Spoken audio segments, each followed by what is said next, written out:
Boa noite a todos. Boa noite àqueles que estão aqui presencialmente. Boa noite àqueles que estão em casa. Boa noite àqueles que vão ver essa gravação depois pelo YouTube. Nós temos um projeto de transformarmos esse curso também num podcast. Então, você vai poder ouvir pelo Spotify também essas aulas, viajando, enfim, a hora que você quiser. Então, nós estamos tentando tornar esse material mais acessível, no futuro. Nós vamos orar nesse momento, vamos pedir a bênção de Deus sobre a nossa aula. Obrigado, Pai, por essa noite, obrigado pelo privilégio que nós temos de estudar a Tua palavra. Pedimos que o Senhor nos dê agora uma mente atenta, um coração aberto, que o Senhor nos capacite a entender a Tua palavra, depois de um dia de trabalho, de um dia cansativo, que o Senhor nos dê forças renovadas, Deus, para esse tempo de estudo que teremos aqui. É o que nós te pedimos, em nome de Jesus. Amém. Essa é a nossa quarta aula, e eu quero convidar você, então, para abrir a sua Bíblia lá em 1 Coríntios, capítulo 12, e hoje nós vamos, na verdade, continuar falando sobre as instruções de Paulo acerca da adoração na igreja. Ele já começou a falar sobre isso no capítulo 11, quando ele tratou da questão dos véus, da questão da ceia, e ele vai continuar falando sobre a adoração da igreja, né, as reuniões da igreja. E agora ele vai falar de um outro tema que era um tema problemático também na igreja de Corinto, que é a questão dos dons espirituais. Ele vai tratar disso nos capítulos 12, 13 e 14. Então, nós vamos ver nessa aula e na próxima aula, nós vamos falar sobre dons espirituais e a primazia do amor. Os coríntios, eles criavam rivalidades e eles competiam por tudo. Por exemplo, havia rivalidade entre grupos na igreja. Como nós vimos, uns diziam eu sou de Paulo, outros diziam eu sou de Apolo, e assim por diante. Havia rivalidade entre membros que processavam outros membros. Nós vimos isso quando estudamos o capítulo 6. Havia rivalidade entre marido e esposa, vimos isso semana passada, a questão do véu. Havia rivalidade entre ricos e pobres, vimos também na semana passada, quando falamos da ceia. E outras rivalidades, mas essas aqui são apenas alguns exemplos. E agora a rivalidade era para ver quem se destacava mais nos dons espirituais, principalmente no dom de línguas. E os capítulos 12 a 14, então, eles formam um único bloco. 1 Coríntios capítulo 13 é um dos capítulos mais importantes da Bíblia e mais conhecidos da Bíblia. É o grande capítulo do amor, como disse um certo teólogo, é o capítulo sobre a virtude mais importante, que é a virtude do amor. O capítulo mais importante sobre a virtude mais importante. E o capítulo 13, como nós vamos ver aqui hoje, semana que vem, ele não é uma digressão, ele não é um parênteses que Paulo faz, mas ele é parte importante desse argumento dos capítulos 12, 13 e 14. Ele está no meio de um sanduíche ali. Paulo fala do amor, quando ele fala sobre dons no capítulo 12, dons no capítulo 14. E a grande mensagem de Paulo aqui é que dons espirituais sem amor não têm valor nenhum. O F.F. Bruce, teólogo inglês, ele diz que o argumento do capítulo 12, 13 e 14 pode ser resumido em uma única sentença. O sinal primário, o sinal principal da habitação do Espírito, a evidência indispensável de que uma pessoa é verdadeiramente espiritual, não é a glossolalia. A glossolalia é um termo para dom de línguas. Não é a glossolalia, mas o amor. Então, os dons espirituais, eles são impressionantes. É maravilhoso você ver Deus usando uma pessoa com seus dons. e nós podemos ficar fascinados com isso. Mas para Deus, o mais importante, como Paulo vai dizer, não são os dons espirituais, mas o amor.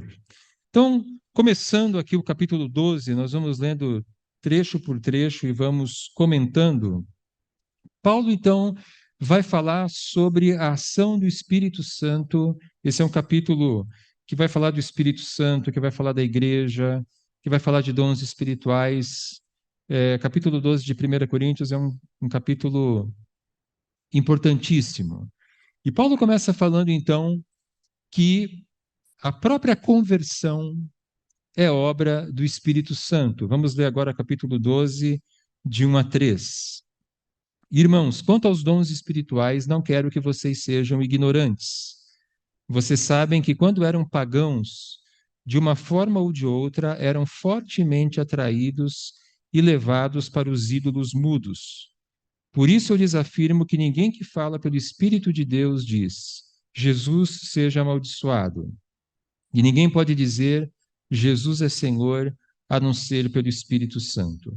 Paulo está falando aqui, então, da conversão. É provável que ele continue falando, respondendo a perguntas dos coríntios. A gente viu que desde o capítulo 7, Paulo está respondendo algumas das perguntas que os próprios coríntios fizeram. Ele começa esse capítulo dizendo: irmãos, quanto aos dons espirituais, não quero que vocês sejam ignorantes. Existe uma possibilidade de que os coríntios tenham feito perguntas, né, várias perguntas sobre a questão dos dons. E Paulo começa contrastando o antigo estilo de vida pagão deles. Antes eles eram governados pelos ídolos, pelos falsos deuses, mas agora eles foram iluminados pelo Espírito para crerem no Evangelho. Paulo já havia falado sobre isso no capítulo 2, da obra do Espírito na conversão. Ninguém pode dizer Jesus é o Senhor, a não ser pelo Espírito Santo, e essa, então, a primeira vez em que Paulo vai dar ênfase à habitação do Espírito em todo cristão, sem exceção, nesse capítulo. Nós vamos ver que várias vezes Paulo vai enfatizar isso. Não existem duas categorias de cristão. Não existe cristão que tem o Espírito e cristão que não tem o Espírito. Todos nós recebemos do Espírito Santo de Deus quando nós cremos. Então, Paulo começa o capítulo 2, 12, aliás, dando essa base. O Espírito Santo é quem nos ilumina, o Espírito Santo é quem nos converte, é o Espírito Santo que nos leva a dizer que Jesus é o Senhor. Essa frase, Jesus é o Senhor, era a principal declaração de fé dos primeiros cristãos. Cristo é o Senhor. Versículos de 4 a 6. Há diferentes tipos de dons, mas o Espírito é o mesmo. Há diferentes tipos de ministérios, mas o Senhor é o mesmo. Há diferentes formas de atuação, mas é o mesmo Deus quem efetua tudo em todos. E a primeira coisa que nos chama a atenção nesses 3 versículos é que são versículos que nós podemos chamar de trinitários. São versículos que falam sobre a Trindade. Ele fala aqui do Pai, ele fala do Filho e ele fala do Espírito Santo.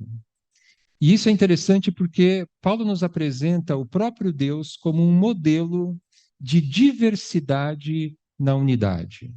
Ele vai falar sobre isso no capítulo 12, da diversidade dos dons.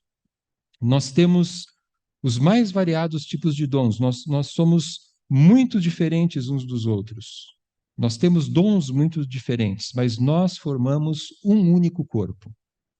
Então, existe uma diversidade, mas é uma diversidade na unidade. E o próprio Deus, então, ele é modelo dessa diversidade na unidade, porque ele é Pai, Filho e Espírito Santo e um só Deus.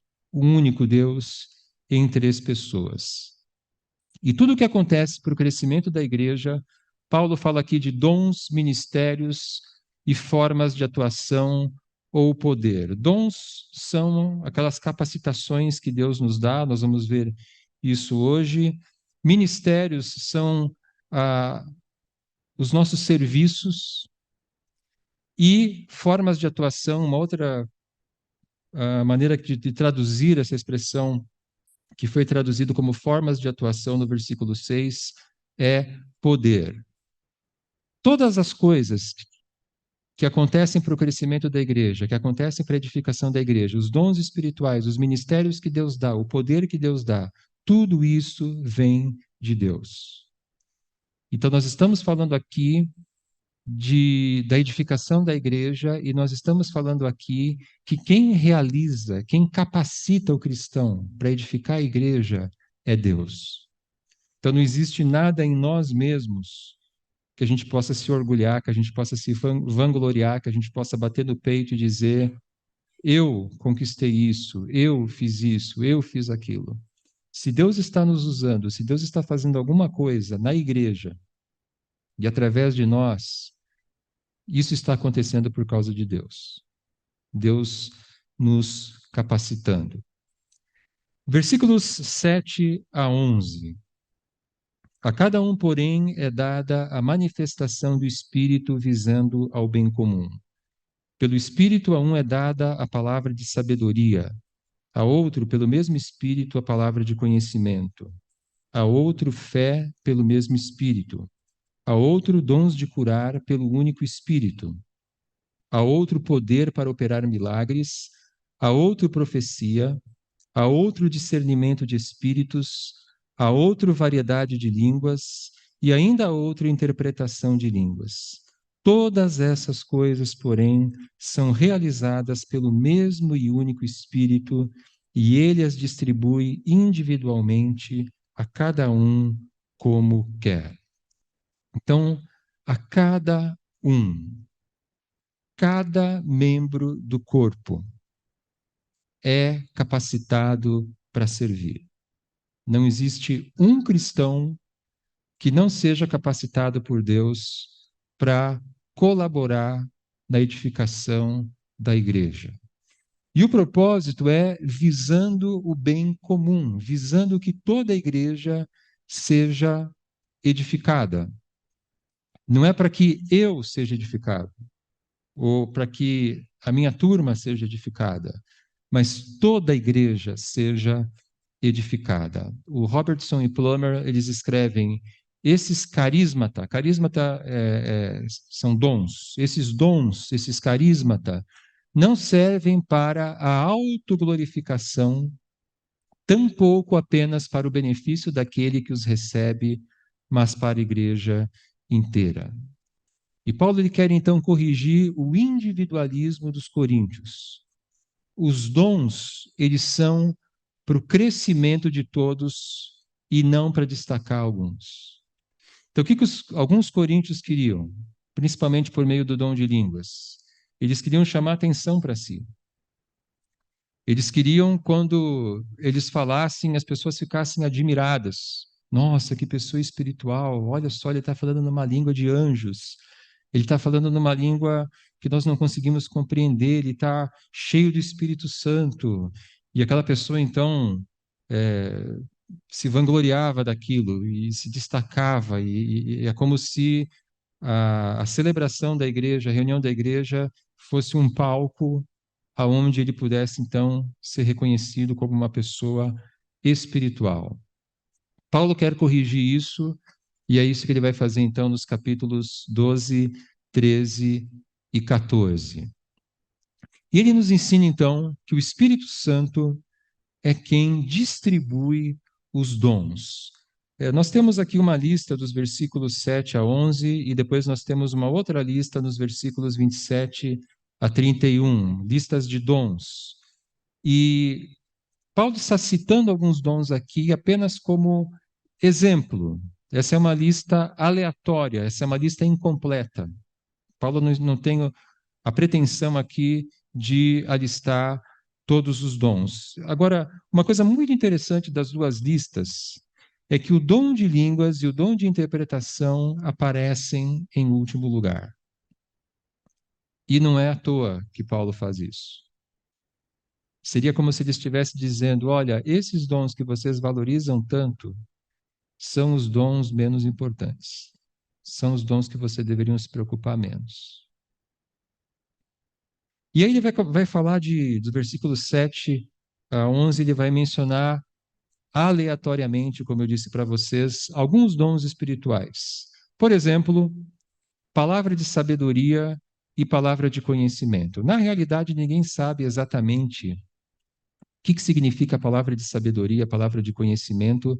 Provavelmente seriam dons relacionados a mensagens de Deus para a igreja, ou o dom de profecia, como nós vamos ver. Então, Deus capacitava algumas pessoas na igreja para transmitir mensagens, mensagens de Deus para edificar, para consolar a igreja. Paulo menciona aqui o dom da fé. E quando ele fala de fé, ele não está falando aqui da fé salvadora, a fé de quando nós cremos em Cristo para a nossa salvação, mas ele está falando aqui de fé como aquela capacidade de confiar em Deus para lidar com situações desafiadoras. Aquela fé que move montanhas. Deus, em momentos difíceis, em momentos desafiadores, ele pode capacitar alguns de nós para confiar nele e para vencer desafios, superar dificuldades. O Carson fala fé para realizar alguma obra extraordinária. De vez em quando existe algum ministério, existe alguma tarefa a ser feita na igreja, muito difícil, que exige uma grande confiança em Deus. Deus levanta pessoas com esse dom e elas então tomam a frente e essa obra é realizada. Ele menciona aqui dons de curar e de operar milagres. Então, eventualmente, Deus pode capacitar alguém para realizar curas ou para realizar algo extraordinário. Agora, é muito interessante que Paulo não afirma que alguns membros recebem permanentemente o dom de curar. Não é, por exemplo, como o dom de ensino. Uma pessoa tem o dom de ensino, então essa pessoa, a hora que ela quiser, por assim dizer, ela pode ensinar, ela se prepara e ela ensina, como nesse curso, por exemplo. Na questão das curas, não é assim, né? Que alguém diz, eu tenho o dom de curar, então quando eu quiser eu curo alguém. Não é assim que funciona. A própria cura é o dom. E Deus pode conceder esse dom a qualquer cristão que ora por um enfermo. Então, eu tenho muito problema com essa coisa de você fazer uma reunião de cura, de você marcar horário, marcar dia, local, para você trazer os enfermos e naquele dia, naquele local, naquele horário, Deus irá curar. Não me parece que é isso que Paulo está ensinando aqui. O dom da cura é a própria cura. Isso significa que qualquer um de nós aqui pode orar com fé por alguém. E se Deus conceder a cura àquela pessoa como resultado dessa oração, aquela cura é o dom, aquela cura é a dádiva de Deus. Profecia, a capacidade de comunicar uma mensagem de Deus para a igreja, trazendo edificação, encorajamento e consolo. Mais tarde, no capítulo 14, Paulo vai falar sobre o dom de profecia, e ele diz que uma característica desse dom é de trazer uma mensagem de Deus que conforte, que encoraje, que edifique. Nós vamos falar mais sobre o dom de profecia na aula que vem, e hoje nós apenas vamos mencionar esse dom aqui. O discernimento de espíritos. Também não é muito claro o que significa esse dom, mas a maioria dos intérpretes entende que, como ele vem depois do dom de profecia, seria natural nós entendermos como a capacidade de discernir se uma profecia vem de Deus. Então, quando uma pessoa falava na igreja, dizia na igreja, os primeiros cristãos, lá na igreja de Corinto, que ele tinha uma mensagem de Deus, ele transmitia essa mensagem de Deus. Mas o profeta no Novo Testamento, ele é diferente do profeta do Velho Testamento. O profeta do Velho Testamento, ele dizia, assim diz o Senhor. Isaías, Jeremias, Ezequiel, Oséias, etc. O profeta do Antigo Testamento, ele era um porta-voz de Deus. O profeta do Novo Testamento é diferente. Ele transmite uma mensagem que ele acredita ser de Deus, mas essa mensagem precisa ser avaliada. E o dom de discernimento de espíritos, ele ajuda, é o dom que discerne. Olha, tal coisa que você disse, realmente, cremos que Deus está falando através de você, mas aquela outra coisa que você falou, talvez seja coisa da sua cabeça. Vamos falar mais sobre isso na aula que vem. E, finalmente, variedade de línguas, que é o dom de línguas, e a interpretação de línguas, que é a capacidade que Deus dá de interpretar aquilo que foi falado numa língua estranha. Então, Paulo está apenas citando aqui alguns dons para mostrar a diversidade do corpo de Cristo. Nós somos diferentes, nós temos dons diferentes, Deus nos usa de maneiras diferentes. E isso não é ruim, isso é bom. E nós fazemos parte de um único e mesmo corpo. E quem distribui os dons? Versículo 11: todas essas coisas, porém, são realizadas pelo mesmo e único Espírito, e ele as distribui individualmente a cada um como quer. Então, é o Espírito quem distribui os dons soberanamente. É como o Espírito quer. Não somos nós que determinamos quem recebe qual dom.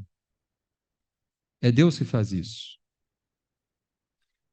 E o verbo que Paulo usa aqui, ele está no tempo no presente do indicativo. E na língua grega, que é a língua que Paulo escreve esse texto, o presente do indicativo ele expressa uma ação permanente. O Espírito Santo está permanentemente distribuindo dons espirituais. Ele está o tempo todo distribuindo dons conforme a necessidade da igreja. Existem alguns dons que são permanentes, que a pessoa recebe aquele dom e aquele dom permanece com ela o resto da vida, dom de ensino, dom de misericórdia, etc. E existem dons que eles podem ser dados para situações específicas. Então, naquele momento, Deus te capacita para uma determinada tarefa. Então, a visão que Paulo nos apresenta aqui é uma visão bastante dinâmica da ação do Espírito. Ele está o tempo todo distribuindo dons. Você vai receber alguns dons que serão permanentes, você vai receber alguns dons que serão para você lidar com situações específicas.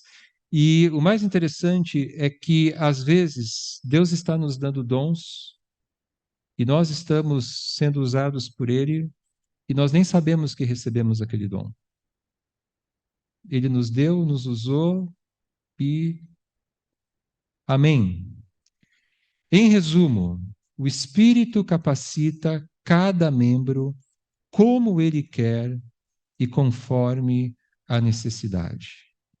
Então, Paulo abre o capítulo 12, versículos de 1 a 11, falando sobre esse ministério do Espírito. É o Espírito quem nos ilumina para nós nos convertermos, para nós entendermos o Evangelho.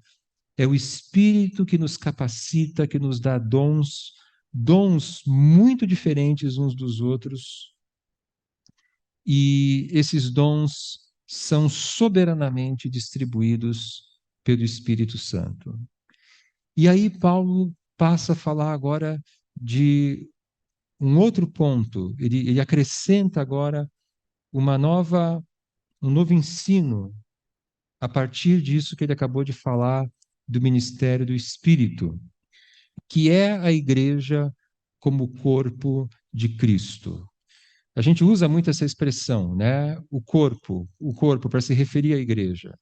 Essa expressão, ela foi cunhada por Paulo a partir de 1 Coríntios capítulo 12, versículos 12 e 13.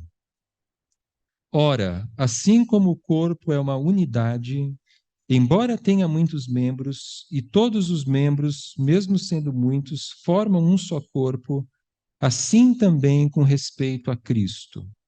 Pois em um só corpo todos nós fomos batizados em um único Espírito quer judeus, quer gregos, quer escravos, quer livres, e a todos nós foi dado beber de um único Espírito. Então, novamente, Paulo afirma a diversidade e a unidade do corpo. Versículo 12. Assim como o corpo é uma unidade, embora tenha muitos membros, assim também com respeito a Cristo. E no versículo 13, o versículo em que ele fala sobre o batismo do Espírito Santo, ele enfatiza essa unidade a partir da experiência comum de todos os crentes, que é a experiência de termos sido batizados pelo Espírito Santo ou batizados no Espírito Santo. E a presença do Espírito Santo em nós é uma característica da nova aliança. Jeremias, capítulo 31, Ezequiel, capítulo 36, falam que um dia Deus faria uma nova aliança com o seu povo e que nesse dia ele derramaria o seu espírito. E Paulo está dizendo que Deus fez exatamente isso. Lá no livro de Atos, que nós estudamos recentemente, capítulo 2, no dia de Pentecostes, o Espírito Santo é derramado sobre a igreja e sobre todos os cristãos a partir de então. E a presença do Espírito, ela é uma dádiva para todo cristão, independentemente da sua origem étnica ou da sua condição social. Por isso que Paulo diz, quer judeus, quer gregos, quer escravos, quer livres. O Espírito Santo é dado a todos. Dentro da igreja não existe privilégio étnico, privilégio de condição social, privilégio de gênero. Todos nós somos habitados pelo Espírito Santo. E Paulo diz então no versículo 13: pois em um só Espírito todos nós fomos batizados, em um só corpo, aliás, todos nós fomos batizados em um único Espírito, quer judeus, quer gregos, etc. Literalmente, se nós formos traduzir o texto grego, no literal, ele diz: porque de fato, em um Espírito, nós todos, em um corpo, fomos batizados. Então, a ênfase aqui está na ideia de que todos nós fomos batizados em um Espírito. Todos os cristãos pertencem à mesma categoria, como pessoas que participam do mesmo Espírito. Ter recebido o Espírito é um privilégio que caracteriza todo cristão. E nós vamos ver isso no capítulo 2 de 1 Coríntios, Romanos capítulo 8, Gálatas capítulo 3, Efésios capítulo 1, versículos 13 e 14. Todos esses textos falam de maneira clara, de maneira enfática, que se você é um cristão verdadeiro, o Espírito Santo de Deus habita em você.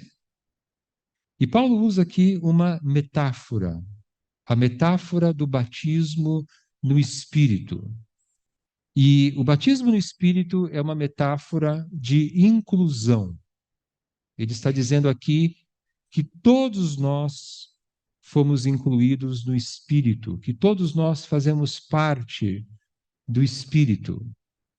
O Espírito é o elemento no qual o batismo tem lugar, e o corpo, ou seja, a igreja, é a finalidade para a qual o ato é dirigido. Em outras palavras, Paulo está falando de batismo. Batismo nos remete ao batismo nas águas.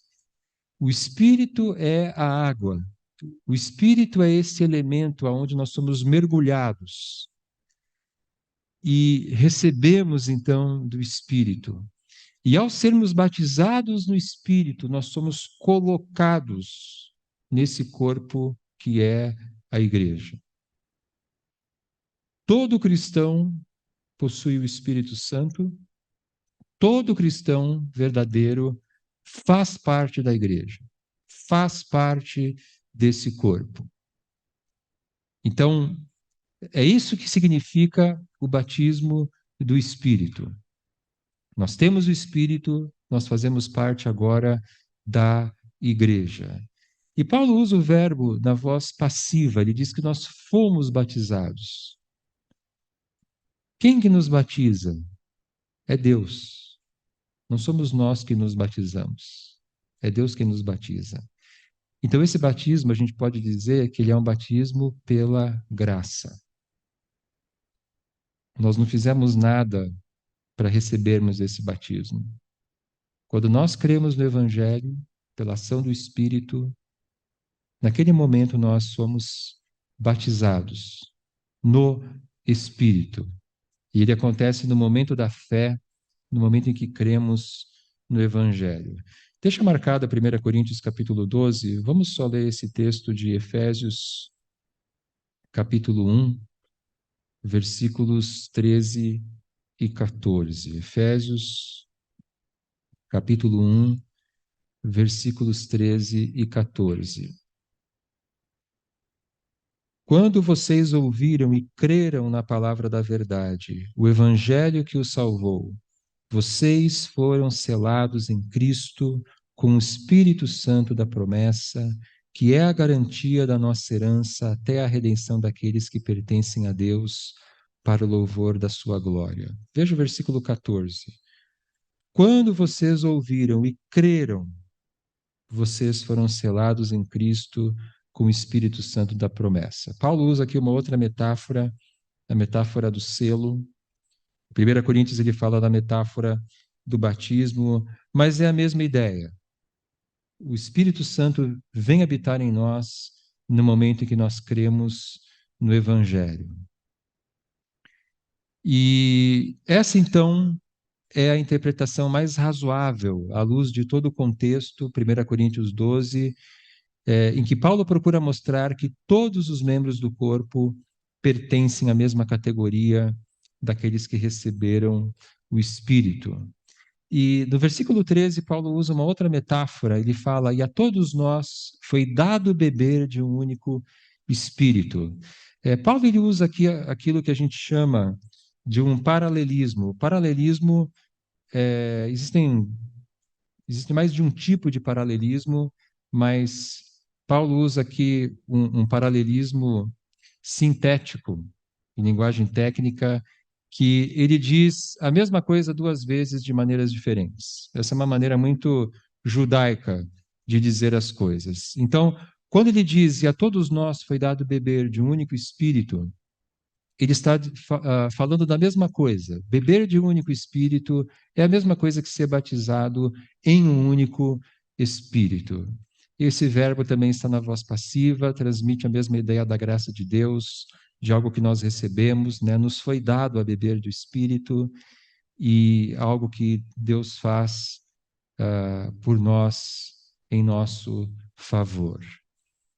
E ele diz então, quer judeus, quer gregos, quer escravos, quer livres. Nós precisamos lembrar que a sociedade greco-romana, Corinto ficava na Grécia, os coríntios eles eram gregos, mas a Grécia naquela época ficava dentro do Império Romano. Por isso que a gente fala sociedade greco-romana, cultura greco-romana, porque realmente era essa a realidade. A sociedade greco-romana era uma sociedade estratificada. O que significa isso? Que havia uma diferença muito grande entre ricos e pobres, homens e mulheres, livres e escravos. Aqueles que possuíam poder, normalmente os homens livres, senhores, eles possuíam muitos privilégios, eles podiam quase tudo. E se você fosse escravo, se você fosse mulher, se você fosse pobre, você de alguma forma seria explorado, de alguma forma você sofreria naquela sociedade. Então Paulo está falando aqui de algo revolucionário.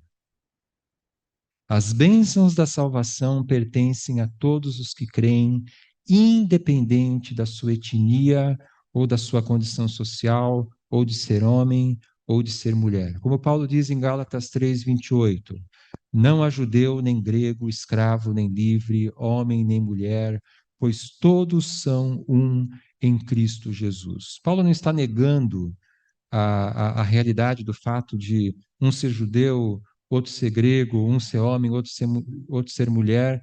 Ele não está negando essas diferenças, mas o que ele está dizendo é que essas diferenças não significam privilégios. Todos, sem exceção, participam em Cristo dos mesmos privilégios. E nesse caso aqui, todos foram batizados pelo Espírito, tanto aqueles judeus que esperavam o Messias, que conheciam muito bem o Velho Testamento, como aqueles pagãos que vieram da idolatria, como nós vimos aqui no começo do capítulo, que adoravam outros deuses. Ambos recebem do mesmo Espírito. Então eu quero pedir agora que você se junte aí com o seu grupo. Eu falei bastante aqui, meia hora sem parar, que nem uma metralhadora. Então agora vocês vão poder sentar em trios, quartetos. Não fique sozinho agora não, vá, se junte aí com um grupinho e eu vou dar para vocês aí alguns minutinhos para vocês conversarem sobre essas duas perguntas. Quais aspectos de 1 Coríntios 12, 1 a 13 mais chamaram a sua atenção? E que lições práticas nós podemos tirar desses versos, ok? O que chamou a sua atenção? Que lições a gente pode tirar? Forma o seu grupinho, eu vou dar aí para vocês mais ou menos uns 10 minutos, converse sobre isso, compartilhe o que você tira daquilo que nós vimos até agora, lições e o que chamou a sua atenção. Quem está em casa, se tiver acompanhado, pode fazer isso. Se você não está acompanhado, pegue aí o seu caderno e responda essas duas perguntas, escreva a sua resposta, reflita e escreva a sua resposta para essas duas perguntas.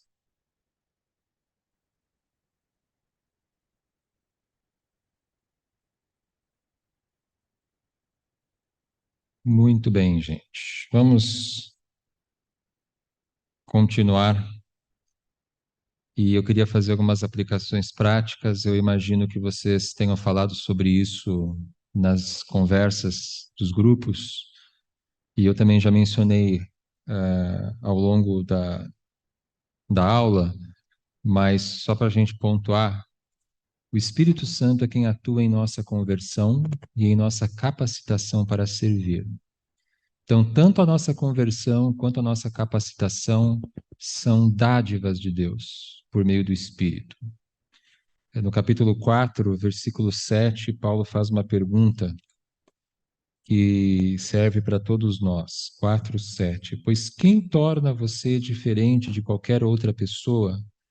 O que você tem que não tenha recebido? E se o recebeu, por que se orgulha como se assim não fosse? Quando a gente é tentado a se vangloriar, a gente precisa lembrar disso, né? Se existe alguma coisa que está acontecendo na igreja, na célula, na vida de outra pessoa, e se Deus de alguma maneira está me usando nisso, não é porque eu sou bom, mas é porque o Espírito Santo nos capacitou. A igreja, ela é central no nosso crescimento na fé. Então, fica muito claro a ideia, nós fazemos parte de um corpo, nós somos membros de um corpo. Nós não podemos mutilar esse corpo, nós não podemos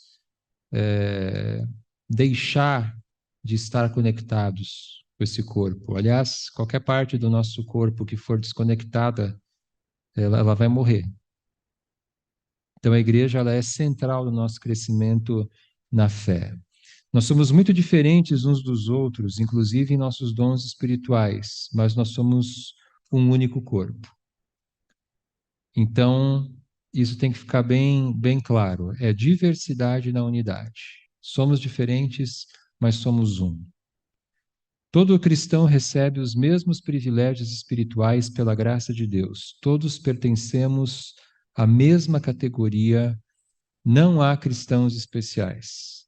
Ou a gente até poderia dizer, há cristãos especiais, mas todos os cristãos são então especiais, né? Nesse sentido, todos nós temos o Espírito.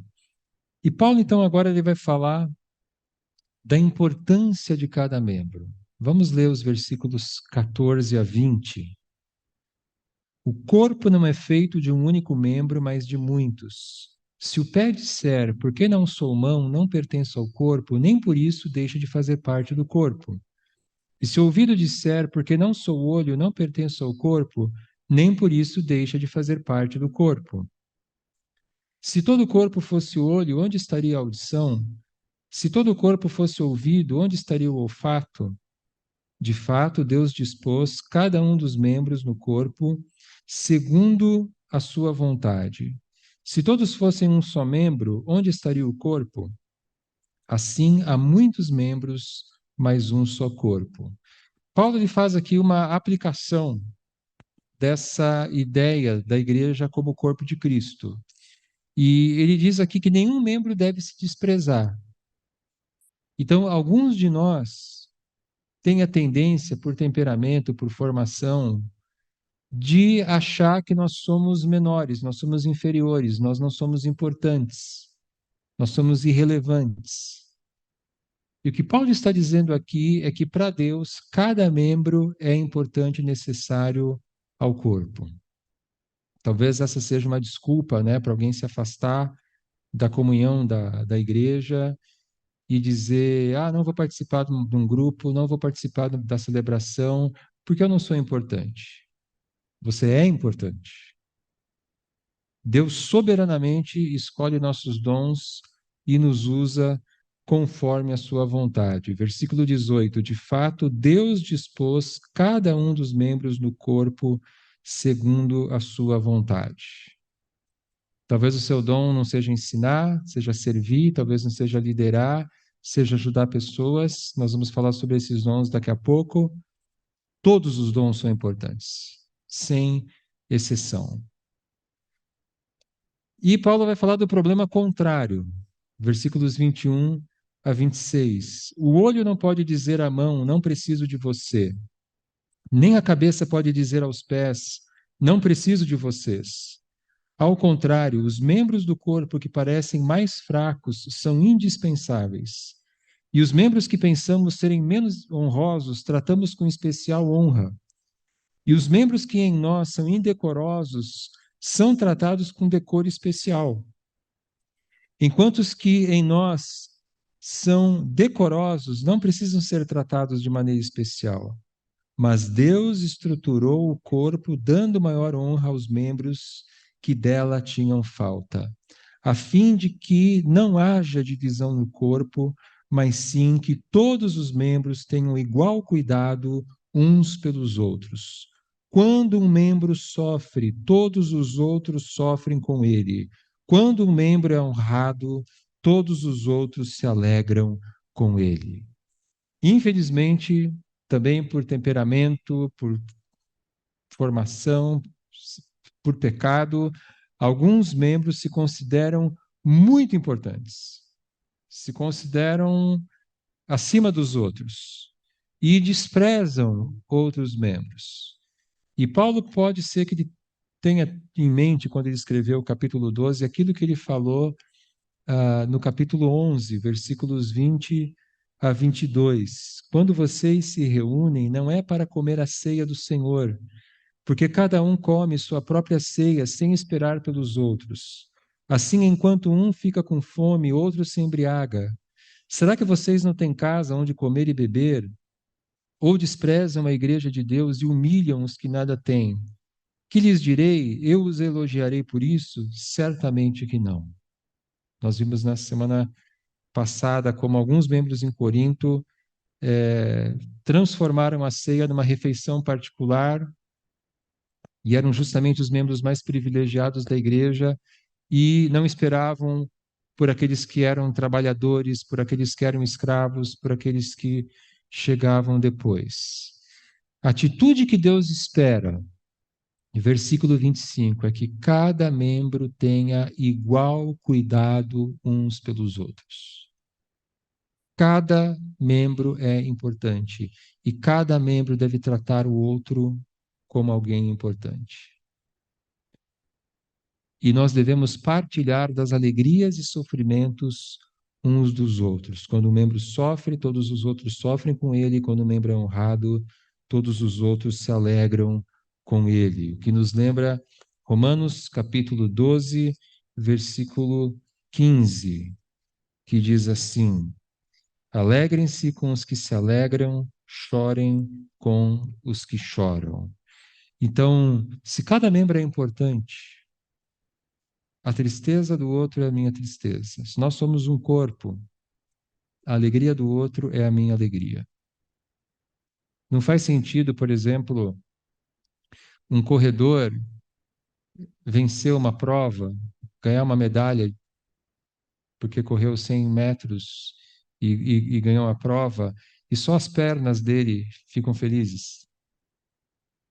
Não é assim que acontece, né? Quando alguém ganha uma prova, o corpo todo celebra, ele sorri, ele ergue as mãos, ele comemora. Não são só as pernas, o corpo inteiro. E assim deve ser na igreja. Nós devemos chorar com os que choram, nos alegrar com os que se alegram. E essa é uma perspectiva muito madura, né? É o contrário da inveja, porque a pessoa invejosa, a conquista do outro, a vitória do outro, a prosperidade do outro incomoda. Incomoda e a gente às vezes fica triste porque o outro está feliz, e isso é o pecado da inveja. Como nós vamos ver em 1 Coríntios 13, o amor não inveja. E é isso que Paulo quer que a gente viva, né? A palavra de Deus diz como a gente deve viver. E aí ele fala aqui da importância de cada membro. Versículo 27 a 31. Ora, vocês são o corpo de Cristo e cada um de vocês individualmente é membro desse corpo. Assim, na igreja, Deus estabeleceu primeiramente apóstolos, em segundo lugar profetas, em terceiro lugar mestres, depois os que realizam milagres, os que têm dons de curar, os que têm dom de prestar ajuda, os que têm dons de administração e os que falam diversas línguas. São todos apóstolos? São todos profetas? São todos mestres? Têm todos o dom de realizar milagres? Têm todos o dom de curar, dons de curar? Falam todos em línguas?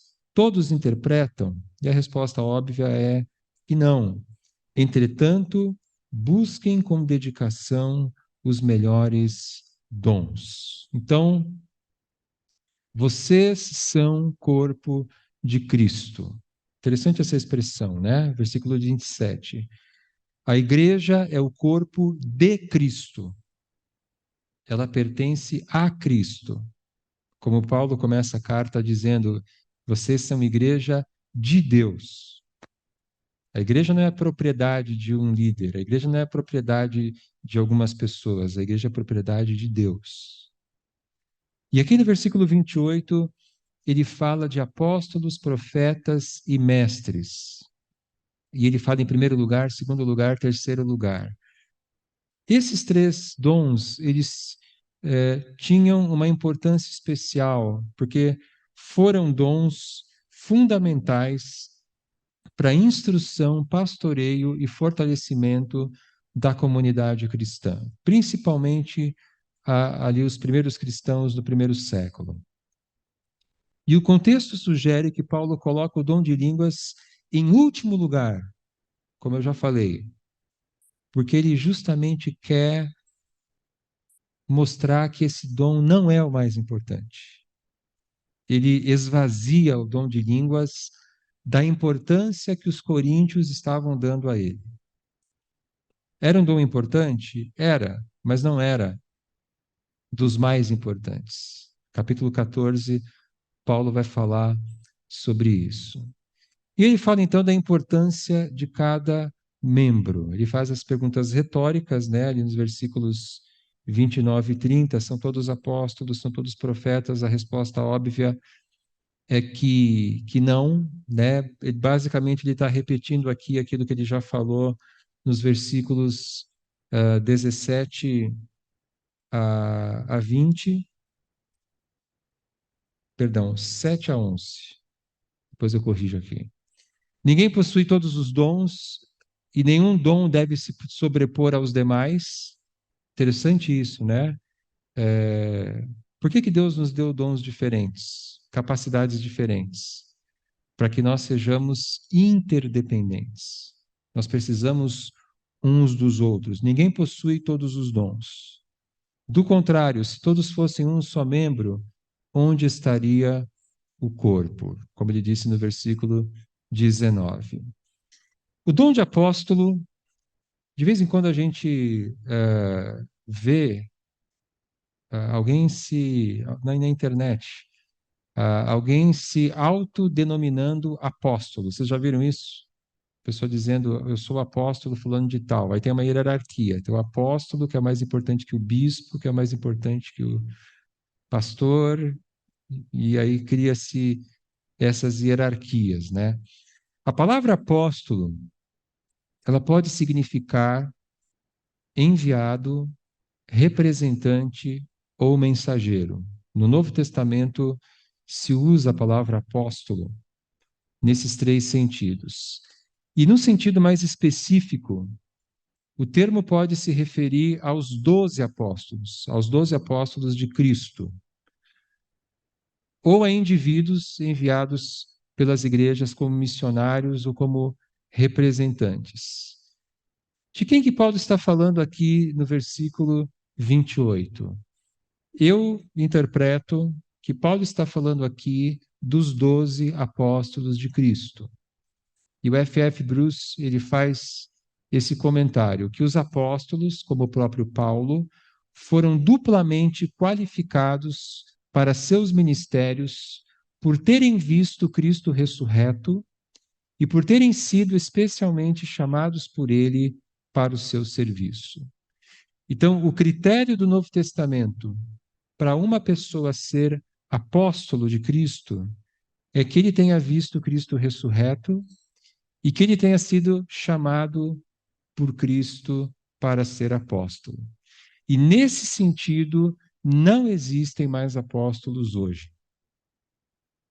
E a doutrina do Novo Testamento é a doutrina dos apóstolos. Somente os apóstolos tinham autoridade para falar em nome de Cristo.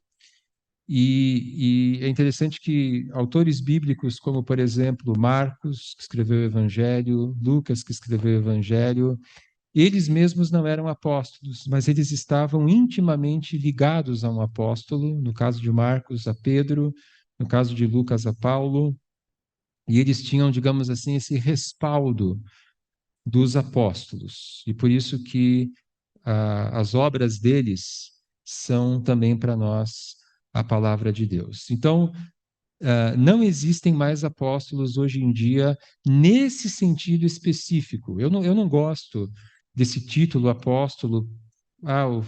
Tal pessoa fundou a igreja, né? Então ele é o apóstolo daquela igreja. Eu particularmente não gosto de usar essa designação. E apóstolo no sentido dos 12 não existe mais hoje por esses motivos que eu expliquei para vocês. Eu vou mencionar aqui alguns dons que não aparecem que aparecem nessa lista aqui e que não aparecem na outra lista que nós vimos, mas o dom de prestar ajuda, versículo 28, fala isso. Que dom seria esse? Literalmente, o dom de prestar ajudas, assistências, apoios, ações em favor de outros. Então, Deus capacita algumas pessoas de modo especial para ajudar outras pessoas. E isso não isenta os demais membros do corpo de fazer o mesmo. Todos nós devemos ajudar as pessoas, né? Mas o que Paulo está dizendo é que algumas pessoas recebem um dom de ajudar outros. E a gente vê isso na nossa experiência do dia a dia, né? Existem algumas pessoas na igreja que elas têm uma facilidade muito grande de ajudar outras pessoas. Às vezes tem que providenciar algo para alguém que está com uma necessidade e às vezes a gente fica pensando, meu Deus, como é que eu vou fazer isso, né? O que eu posso fazer para ajudar? E tem pessoas que na hora elas já sabem o que fazer e elas já têm um esquema montado e elas já estão acostumadas a fazer aquilo porque elas têm esse dom de prestar ajuda. E são pessoas importantíssimas, né, para a igreja, para o corpo de Cristo. Paulo fala do dom de administração, ou dons de dirigir a igreja, como capitão que dirige um navio. Uma outra maneira de traduzir essa palavra, dons de administração, seria dons de liderar. Essa questão da liderança é uma questão importante. A igreja precisa de líderes, toda organização precisa de líderes, e, ao mesmo tempo, liderança é uma questão muito delicada, porque liderança tem a ver com poder. E o poder, ele pode se tornar abusivo, ele pode se tornar opressor, ele pode se tornar autoritário. Então, ter o dom de liderar não é um passe livre para líderes serem autoritários. É uma liderança conforme Jesus. E Jesus, ele redefiniu o papel do líder. O líder para Jesus, ele é um servo. Ele não lidera como os poderosos lideram. Ele vai dizer isso lá em Marcos 10, 42 a 45. Ele vai liderar como servo. Porque o próprio Filho do Homem não veio para ser servido, mas para servir e dar a sua vida em resgate por outros. E outro aspecto importante da liderança da igreja no Novo Testamento é que ela é sempre colegiada, ou seja, quando Paulo fala dos líderes, ele fala de bispos, plural, presbíteros, plural, diáconos, plural. Então, a liderança do Novo Testamento, ela é uma liderança plural. Não é uma única pessoa mandando em todo mundo e autoritária, mas um grupo de homens que juntos lideram a igreja e conduzem o povo de Deus. Não necessariamente o dom de administração ou o dom de liderança é um dom exclusivo dos presbíteros, ele é um dom que Deus dá a, a pessoas que lideram. Pode ser um facilitador, pode ser alguém que não tem nenhum cargo formal, mas que, de alguma maneira, exerce uma liderança. Mas sempre uma liderança de servo, uma liderança que não procura, que não lidera para receber benefícios próprios, mas a sua liderança é uma forma de servir. Porque ser líder não é fácil, ser líder é difícil. O líder servo é aquele que é líder, mas ele é líder para o bem dos outros, para servir os outros. E Paulo termina o capítulo com o versículo 31. Ele diz assim: entretanto, busquem com dedicação os melhores dons. Busquem.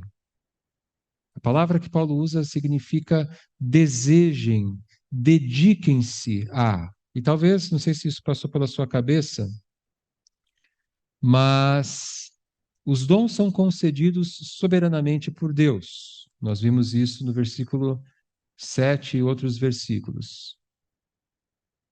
Se os dons são dados por Deus, como é que eu vou buscar os melhores dons? A resposta é que cada cristão recebe mais de um dom. E nós devemos buscar os melhores, os mais importantes. Há uma hierarquia de dons, como nós vamos ver no capítulo 14. Paulo vai dizer no capítulo 14 que o dom de profecia ele é mais importante que o dom de línguas.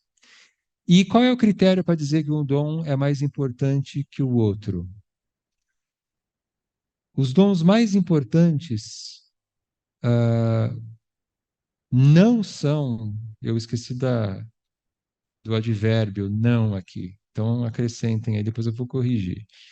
Eu devia estar com fome quando eu preparei esse material, porque eu comi algumas palavras, né? Os dons mais importantes não são os que mais impressionam ou destacam alguém.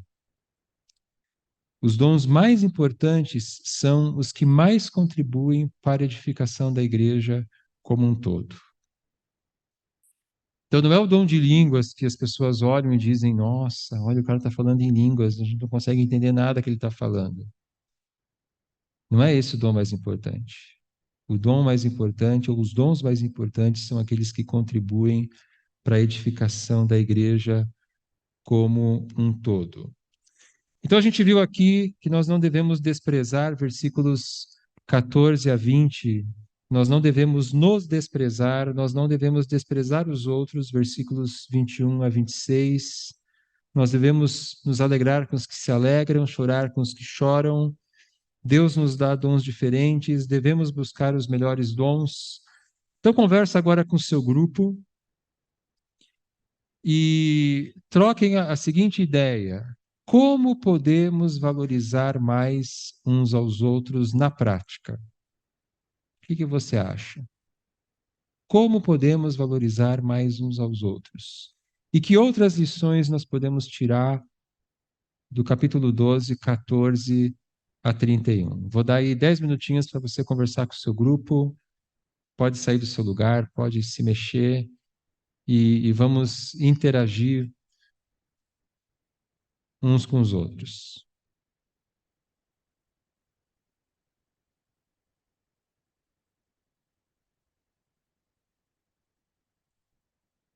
Vamos fazer algumas aplicações. Imagino que coisas que eu vou dizer aqui vocês falaram também aí no grupo, né? Nós vivemos numa cultura fortemente individualista e às vezes a gente não se dá conta disso. Uma cultura que nós tendemos a nos isolar e viver a nossa vida e não se importar com os outros e não querer que os outros se metam na nossa vida, né? Um fenômeno que existe hoje, sempre existiu, mas hoje ainda mais, é o fenômeno dos desigrejados, que são aquelas pessoas que não querem compromisso com uma igreja local. Às vezes, isso é resultado de um trauma que a pessoa teve, de uma experiência muito ruim que a pessoa teve numa igreja, então ela não quer mais saber de igreja. Mas eu acho que se você teve uma experiência ruim numa igreja, a solução não é ficar sem igreja, mas é buscar uma igreja onde você possa ser acolhido e crescer, né? Infelizmente, a igreja ela é feita de seres humanos e onde existem seres humanos existem imperfeições e pecados e coisas que não deveriam acontecer. Mas precisamos da igreja, né? A nossa simples presença na célula, na celebração, ela já é uma forma de nós valorizarmos o corpo de Cristo. Não que nós devamos estar apenas de corpo presente, mas a nossa presença já é uma forma de valorizar, né? Porque saímos da nossa casa, do nosso conforto e nos importamos de estar com os nossos irmãos. Então, isso é uma coisa significativa, né? Vivemos como corpo quando participamos das alegrias e tristezas do outro. Falamos um pouquinho da questão da inveja, né? Aprendermos a nos alegrar com as alegrias do outro e sofrermos com o sofrimento do outro. E por isso que a célula, nós somos uma igreja que tem grupos pequenos, que a gente chama de células. A célula ela é fundamental, porque ela nos permite conhecer mais de perto uns aos outros e vivenciar o versículo 26, né? De vez em quando tem lá um anúncio de que faleceu tal pessoa, né? E um membro da aliança faleceu e às vezes aquela pessoa não é conhecida sua, né? E aí você acaba não indo no velório, tal, porque você não conhecia a pessoa, conhecia de vista, tal. Mas se aquela pessoa é da sua célula, você vai lá no velório e você vai dar assistência para os familiares, né? Porque é como se fosse da sua família. Então, o grupo pequeno ele é importante, e hoje, graças a Deus, a maioria das igrejas trabalha com grupos pequenos, porque o grupo grande ele é legal, o grupo grande ele tem a sua importância, né? A celebração de domingo tem a sua importância, mas nós precisamos também do grupo pequeno, porque no grupo pequeno a gente sabe o nome de todo mundo, a gente sabe a profissão de todo mundo, quando alguém tem um problema, a gente pode tomar as primeiras providências. A igreja como um todo pode ajudar, deve ajudar, mas o grupo pequeno ele é mais sensível às necessidades das pessoas. E Deus nos dá dons espirituais para servirmos. Talvez alguns de vocês tenham se perguntado, né? Como que eu faço para descobrir o meu dom? E eu quero tranquilizar você dizendo o seguinte: você não precisa saber o seu dom para servir. Você não precisa saber o seu dom para ter o dom, para receber o dom e para ser usado por Deus naquele dom. O que você precisa fazer é servir. Essa é uma dica importante, porque tem gente que fica esperando descobrir o dom espiritual, passam anos e anos e a pessoa não sabe qual é o dom e ela acha que ela não está servindo, que ela não pode servir. Então, como que eu descubro o meu dom? Servindo, mesmo não sabendo o meu dom, ou mesmo não tendo certeza dele. Então, você vê uma necessidade, sirva, porque nós descobrimos os nossos dons servindo. Então, vai ter uma reunião do grupo, vai ter um evento do grupo, e você pensa assim: ah, eu não vou preparar o estudo porque o meu dom não é ensino, mas eu posso ajudar a organizar, arrumar as cadeiras, arrumar lugar, arrumar isso, né? Eu posso ajudar aquele membro do grupo que tem uma dificuldade, mora longe, não tem carro, eu posso dar uma carona para essa pessoa. E isso são os dons se manifestando. Dom de misericórdia, dom de serviço, e etc, etc, etc. Então, não sei qual é o meu dom, o que que eu faço? Não se preocupa com isso. Sirva. Talvez Deus vai te dar uma convicção. Ah, eu tenho o dom de servir. Ah, eu tenho o dom de misericórdia. Ah, eu tenho o dom disso, eu tenho o dom daquilo. E talvez você não vai ter uma convicção. E Deus não está preocupado com isso. Deus está preocupado que você seja um membro ativo do corpo que serve. Essa é a grande questão para Deus. Ok? Muito bem. Eu vou eu vou avançar um pouquinho mais no horário aqui. Nosso curso está marcado até às 10. Eu não gosto de ir até às 10, mas eu vou avançar um pouquinho aqui no nosso horário. O horário ideal para a gente terminar é agora, né? 9h30. Mas vocês aguentam mais uns minutinhos? Pode ser? Qualquer coisa tem um cafezinho, um chazinho lá. Tem, também pode ir no banheiro jogar uma água no rosto. Se precisar ficar em pé ali atrás, pode ficar. Eu não me importo, tá bom? Porque agora a gente vai falar de um capítulo importantíssimo, que é o capítulo 13 de 1 Coríntios. 1 Coríntios, capítulo 12, ele termina com o versículo 31. E na primeira metade do versículo 31, ele diz assim: entretanto, busquem com dedicação os melhores dons. E na segunda metade do versículo, ele diz: passo agora a mostrar-lhes um caminho ainda mais excelente. Vocês sabem que os capítulos e os versículos da Bíblia não são inspirados. Não sei se vocês sabiam disso, né? Isso aqui foi uma coisa que foi colocada depois. Não foram os apóstolos que colocaram capítulo, versículo. E dizem, né, que séculos atrás a pessoa que fez esse trabalho, ela estava andando a cavalo quando ela fez isso. Ela viajava muito, né?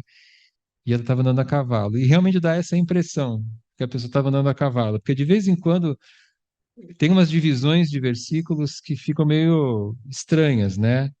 que é o que acontece aqui. Porque 1 Coríntios 13 começa, na verdade, na metade de 1 Coríntios 12, 31. Paulo diz assim: passo agora a mostrar-lhes um caminho ainda mais excelente. E é assim que ele introduz 1 Coríntios capítulo 13. Ele fala do amor como um caminho. O amor não é um dom. O amor é um estilo de vida que Paulo, por exemplo, experimentava como apóstolo. Nós vimos ali no capítulo 4, nós vimos no capítulo 9, como Paulo abriu mão dos seus direitos para poder levar mais pessoas a conhecer o Evangelho. Esse estilo de vida que abre mão dos seus direitos, que abre mão do seu conforto, que serve o outro. E ele então passará a descrever, o amor é um estilo de vida que Paulo passa a descrever para uma igreja imatura, obcecada por status, conhecimento e poder. Então, é justamente para essa igreja, status é posição, privilégio, conhecimento e poder. E é justamente para essa igreja que Paulo, então, vai falar sobre amor. E os versículos 1, 2 e 3 situam 1 Coríntios 13 na discussão sobre os dons. Vocês lembram que eu falei que 1 Coríntios 12, 13 e 14, eles fazem parte de um bloco único, indivisível. E então, nos versículos 1, 2 e 3, Paulo conecta, então, o tema do amor ao tema dos dons espirituais. Eu vou ler, acompanha aí na sua Bíblia, capítulo 13, de 1 a 3. Ainda que eu fale as línguas dos homens e dos anjos, se não tiver amor, serei como o sino que ressoa ou como o prato que retine. Ainda que eu tenha o dom de profecia e saiba todos os mistérios e todo o conhecimento e tenha uma fé capaz de mover montanhas, se não tiver amor, nada serei. Ainda que eu dê aos pobres tudo o que possuo e entregue meu corpo para ser queimado, se não tiver amor, nada disso me valerá. Então ele diz aqui que mesmo que eu fale línguas estranhas, ainda que sejam línguas de anjos, sem amor, para Deus isso é só barulho. Ainda que eu tenha a capacidade de receber mensagens de Deus, que é o dom de profecia, ainda que eu tenha o dom de profecia, sem amor, isso não tem valor para Deus. Sem amor, o conhecimento teológico e mesmo a capacidade de compreender e explicar os mistérios de Deus torna-se sem valor. Ainda que eu saiba todos os mistérios e todo o conhecimento, sem amor, isso de nada me valerá. Então, mesmo que eu seja um grande teólogo, mesmo que eu explique doutrinas difíceis, mesmo que eu conseguisse explicar a doutrina da Trindade, sem amor, nada me valerá. Sem amor, a capacidade de realizar grandes coisas para Deus. Paulo fala aqui ter uma fé capaz de mover montanhas. Sem amor, isso não tem valor para Deus. Sem amor, grandes gestos de generosidade, dar aos pobres tudo o que eu possuo, torna-se sem valor diante de Deus. Sem amor, mesmo o martírio, entregar meu corpo para ser queimado, torna-se sem valor diante de Deus. Então, o que Paulo está dizendo para nós aqui é que sem amor, os dons espirituais tornam-se apenas instrumentos para minha vanglória. Os dons espirituais são uma bênção, são capacitações que Deus nos dá. Mas se os dons não vierem acompanhados do amor, do fruto do Espírito, nós, humanos, pecadores, pegamos essas ferramentas que Deus nos deu, que deveriam ser usadas para servir os outros, e nós usamos essas ferramentas para manipular os outros, para que os outros nos sirvam, para que os outros nos admirem, para que nós possamos controlar os outros. E para Deus, as motivações são tão ou mais importantes que os nossos dons e as nossas ações. E isso é uma questão fundamental para nós, porque esse é um dos pecados das pessoas que querem obedecer a Deus. É muito fácil a gente, às vezes, falar dos pecados das pessoas que estão lá fora. Aí a gente fala dos pecados dos desigrejados, e realmente os desigrejados estão pecando, não estando numa igreja. Nós falamos dos pecados dos que mentem, nós falamos dos pecados dos que roubam, e mentir é pecado, roubar é pecado. Mas nós precisamos falar também dos nossos pecados, nós que estamos dentro da igreja. E um dos pecados que nós cometemos é o pecado da hipocrisia, que a gente dá uma de espiritual, né, que a gente ora, a gente lê a Bíblia e devemos continuar fazendo tudo isso, mas muitas vezes servimos, né, servimos nosso grupo, servimos as pessoas, mas lá no nosso coração Deus olha e Ele vê orgulho, vanglória, hipocrisia.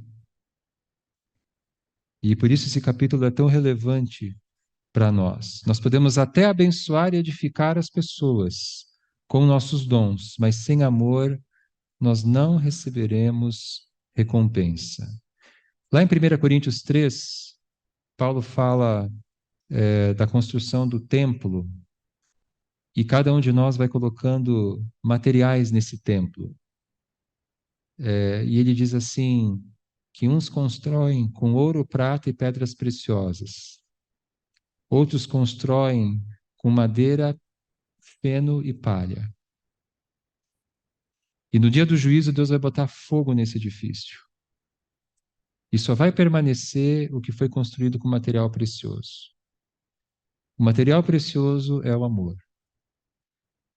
Se aquilo que eu faço para Deus, eu faço com amor sincero, eu estou colocando ouro, prata e pedras preciosas nessa obra. Se eu faço com amor fingido, se eu faço para minha própria glória, ou porque eu quero obter algum benefício para mim, ainda que seja a admiração das pessoas, tudo isso vai queimar no último dia. E Paulo faz uma descrição do amor. Mais uns minutinhos, gente. Uma descrição do amor.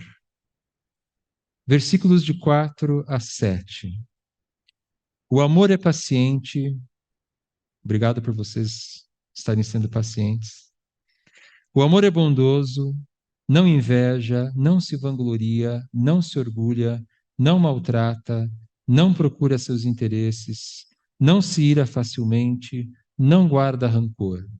O amor não se alegra com a injustiça, mas se alegra com a verdade. Tudo sofre, tudo crê, tudo espera, tudo suporta.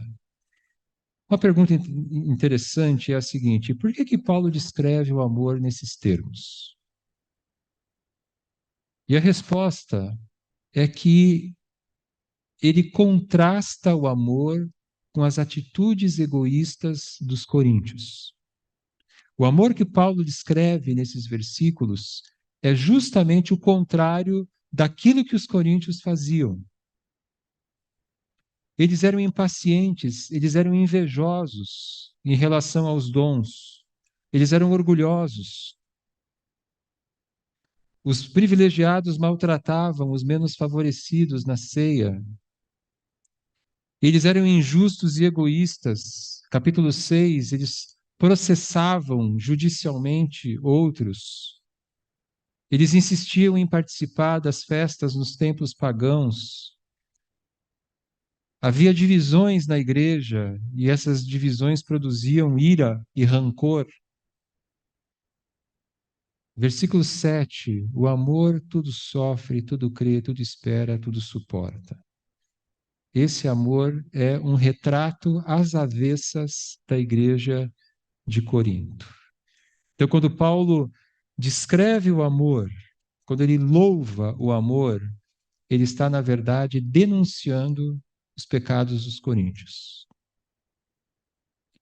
E aí ele começa, então, a descrever como é o amor. Mas eu vou poupar vocês, né? Eu sei que vocês já estão bastante cansados, e quando a gente fica cansado, a gente tem dificuldade de absorver novas informações. Então, eu vou parar por aqui hoje. Quero encorajar você. Às vezes, eu falo as coisas de forma corrida aqui, porque tem muito conteúdo e pouco tempo. Então, às vezes, a gente tem que correr um pouquinho com esse conteúdo. E às vezes pode ser que você fique um pouco perdido, um pouco assoberbado, né? Então, eu quero encorajar você a assistir novamente a aula pelo YouTube. No futuro, se Deus quiser, a gente vai colocar no Spotify também. Mas assiste a aula de novo, né? Nem que você esteja lá fazendo alguma outra coisa, é, fica ouvindo ali a aula ou assiste de novo para fazer mais anotações, que eu tenho certeza que você vai perceber mais coisas que talvez passam, né? A gente não consegue absorver totalmente numa única vez, numa única aula. Ok? Ah, 5 minutinhos para a gente responder perguntas. Não sei se alguém tem alguma pergunta sobre o que nós vimos hoje, capítulos 12 e comecinho do capítulo 13. Tá. Então, repetindo para o pessoal que está em casa, o Itaci está perguntando a questão dos dons. Não sei se eu entendi direito a pergunta, mas se seria um chamado.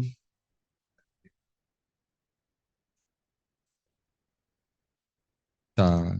Essa é uma pergunta muito interessante, porque 1 Coríntios começa com Paulo dizendo, 1 Coríntios 1, 7, ele diz assim: de modo que não lhes falte nenhum dom espiritual, enquanto vocês esperam que o nosso Senhor Jesus Cristo seja revelado.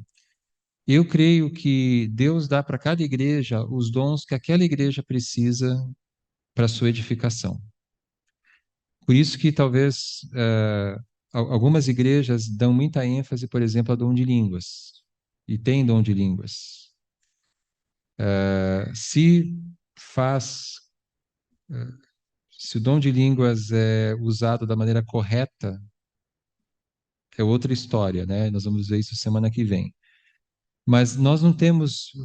Eu conheço pessoas que falam em línguas aqui que são da aliança, mas não é uma ênfase que a gente dá. A gente dá ênfase em outros dons. Por quê?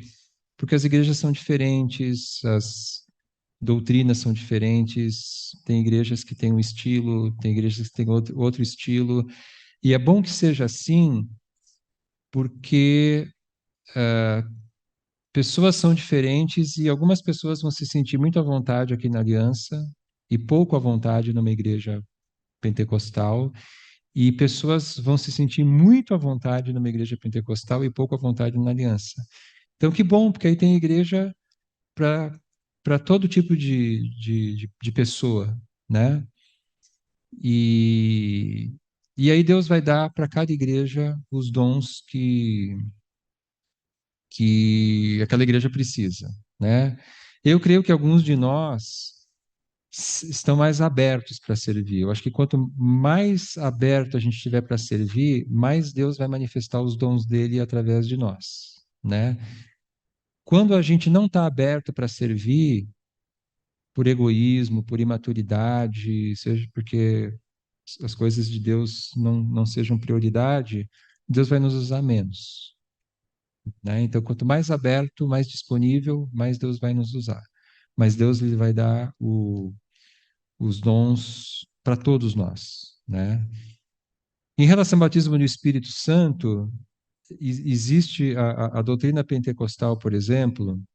Eu estou falando assim de uma maneira bem geral, bem genérica, né? Claro que existem, mesmo as igrejas pentecostais têm nuances e ênfases diferentes, mas falando assim de modo geral, na teologia pentecostal, quando você crê no Evangelho, você recebe uma porção do Espírito, uma parte do Espírito.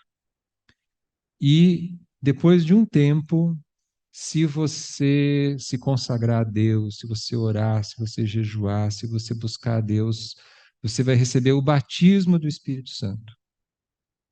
E a evidência de que você recebeu realmente o batismo do Espírito Santo é que você vai falar em línguas. Essa é a teologia pentecostal clássica, né?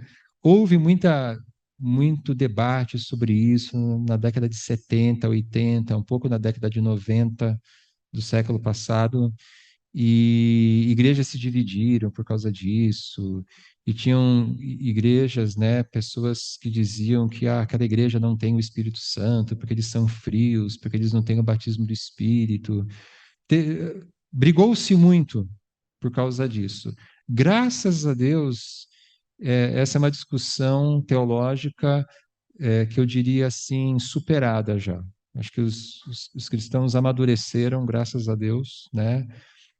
E entendem que cada igreja tem a sua teologia, a sua doutrina, e vamos respeitar isso, não vamos desprezar os irmãos que pensam de maneira diferente.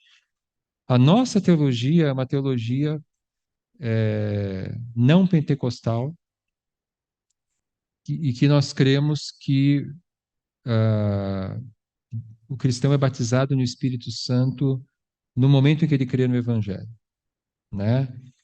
E aí, como é que você explica a pessoas que falam em línguas, pessoas que têm uma experiência depois de se converter, né? A gente explica isso como sendo uma experiência que Deus deu para aquela pessoa, né? Mas isso não faz aquela pessoa mais especial, né? E era justamente isso que Paulo queria corrigir em Corinto. Não é porque uma pessoa fala em línguas que ela tem mais do Espírito que você. Ela tem um dom diferente do seu. Mas todos nós estamos no mesmo, todos nós estamos incluídos, né?